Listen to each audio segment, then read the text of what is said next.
On this episode of Redlit, steal a phone from our store? We'll take your car instead. Hey politician, boss. No IT system for you. Have a good start of year. Inception of a mortal doubt. Steal a phone from our store? We'll take your car instead. So this wasn't me but happened at one of the retail cell phone stores I manage a few hours ago. We put out demo phones for customers to play with. The funny thing about these phones is that they are locked, cannot be used, and have no real value. From time to time, a dumb thief will come in the stores and take one of these phones. Today was one of those times. This particular store is usually slow, so having one or two employees working at a time is normal. Today one was at lunch, so only one employee was in the store. In walks two guys. One is engaging with the employee, asking questions, acting like an interested buyer. The second is looking at the demo phones, but in reality is taking it off the security stand. The employee notices the guy has removed the demo phone from the security device and turns to look at him. As here, the thief makes a run towards the door, and unbelievably, the employee tackles the thief. The two roll around exchanging blows outside the store. It was a completely crazy scene.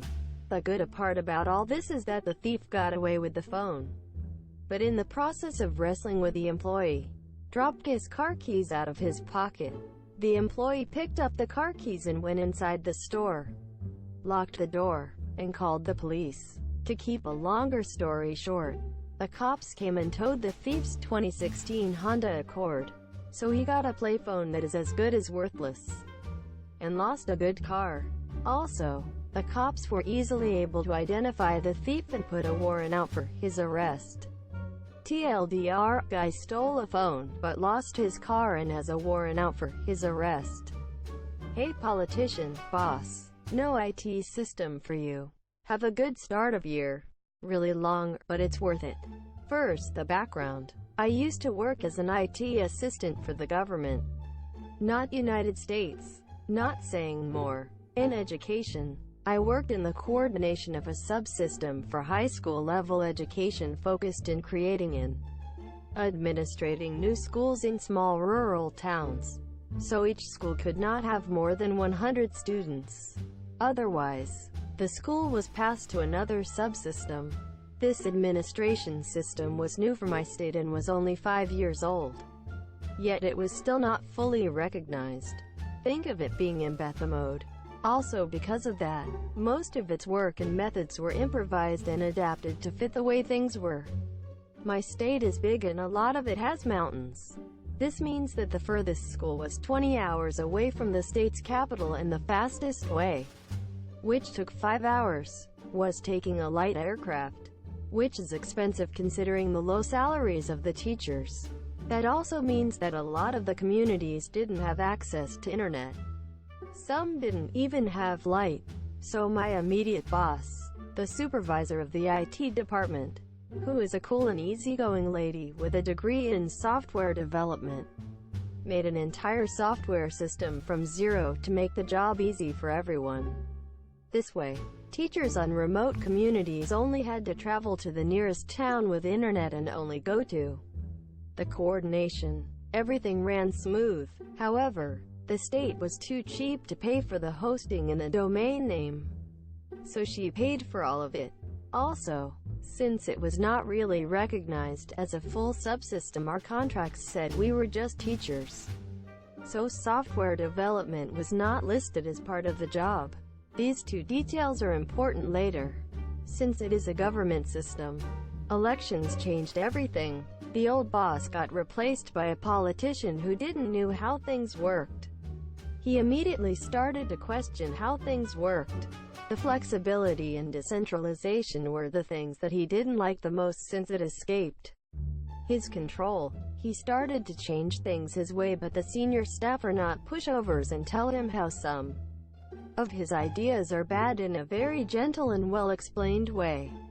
He doesn't care and acts like an asshole. Then, as a good old politician, he begins to hire recommended workers, family and friends of other politicians, which are more malleable. Once they are established, the boss then fires my supervisor and replaces it with a recommended worker. He also fires the supervisor of human resources, who is the husband of my supervisor, and does this at the end of the year. Now, being education related, the start of the year is really busy, so everyone, but the recommended, advised against it. But boss is a politician. He has experience in administration and he trusts that this new blood will be able to pull it off. Until the bad news arrived. My supervisor blocked the software so no one could use it unless she is paid for it. The boss is outraged and starts to work in a sue. He starts being an asshole with the old guard for being complicit. So they quit. Around 45% of all the staff, including the lawyer, the only worker in the legal department. He then takes it on my and asks me to rebuild the system, and gives me a week to do so. My specialty is design and front-end, so I tell him I can't. A long angry sermon later, I quit. He sues her, but the demand is really badly redacted and does not proceed because all of the software was at her name. She only gives back a raw SQL database and that's it. So the year starts and the teachers are furious that the system is not working, in that they have to handle everything through the institutional mail, which is awful to use in slow internet connections, and had to do several trips to the coordination. The parents are not happy at all either. And we are talking about country folk and indigenous people, not precisely the kind of people you like to mess with. Chaos followed. The state secretary of education wasn't happy at all. TL. Dr. New Boss's asshole fires two very important employees, including the developer of the internal system, as he or she blocked the system and the demand of the boss fails. 45% of the most experienced employees quit too. Chaos. Inception of Immortal Doubt. First post ever. Long-time lurker. Using mobile.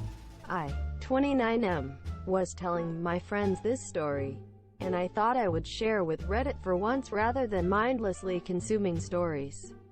The story happened 8 years ago in Lebanon, a country of decaying infrastructure and morals.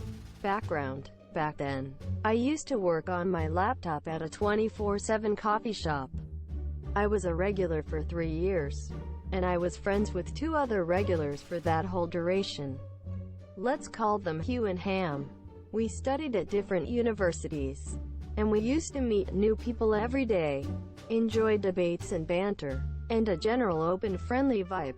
Edgy at times. Our common social circles were huge. So large in fact, that Hugh, 22M, and Ham, 27M, were candidates in student elections at their university in the 3rd year. I was helping them with the campaign as they signed up as independent, against the tide of sectarian politics that infested the country and its academic institutions.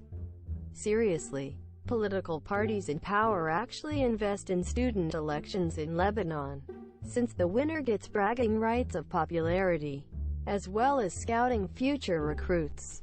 Hugh and Ham were working with a third friend, Dick, who I also befriended during the campaign, and he seemed cool. The Dick move. Come election day, Dick backstabs the whole campaign and gives our crowd an amended list to use when voting at the ballot. Basically, he had them all support a sectarian party unknowingly, tipping the scales and winning. He got a year's worth of mobile subscriptions as his 20 pieces of silver. We were livid. Hugh, Ham, and I go for drinks that night, feeling exploited, but we were with 3 other friends and had started to heal by making the whole thing into a joke. That is, up until Dick decides to join us for drinks. He proceeds to explain how what he did was fair game, in that we should have known better. He dismissed the betrayal by deflecting with banter, blaming us for being the fools we were. He even tried to one-up us and make us look bad in front of our friends. We hadn't even talked shit about him as sure we curse him and he takes it playfully. It was genuine. Gets up with smug shit-eating grin on his face, flipping us off. The revenge. Dick goes to the restroom. Only gone 2 minutes. Hugh and Ham were friends with him longer than I was, and they briefed me on the details of his life, family, and home. His mother lives at home, 2 sisters in school, 17 and 4. Father works abroad, uncle is a pharmacist, lives at XX Street, etc. They were banking on my good memory and creative malice to concoct the scheme to avenge our campaign. Cue music. I patiently sit on the information and start a conversation about sex. It picks up easily, and I slowly guide it towards mature sex. Ham picks up on it and starts sharing stories about MILFs. I start reminiscing about the time 5 years ago when I was seeing a MILF, and it was the best lay, etc. He doesn't know my age, and I try to play being same age, 27.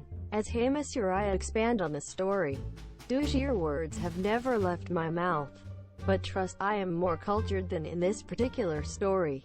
Oh man, MILF's name was something else. We had a good thing going.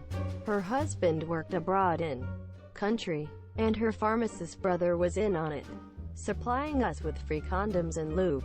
I used to wait until her 2 kids went to school and go over and bang her here, there, everywhere at her place at XX Street. It's a shame it had to end, but she called me telling me she was pregnant and did not believe in abortion. I never saw her again. It was done. He was connecting the dots, and his eyes flared wide open when I called out his school name and house address. The doubt in his eyes transformed into despair as a part of his soul dissipated with the revelation that I slept with his mom and fathered his little sister. Hugh's and Ham's eyes are sparkling with admiration as they held back the laughter. I quickly maneuvered into a new subject, dropped a political bomb to spur debate, and excused myself for the night. I never knew if he believed me, but watching his face was priceless as he considered it. True sabotage is in the mind. TLDR, Dick sabotages a month's worth of effort for personal gain, betraying the team. Gets served a cold seed of doubt nonchalantly.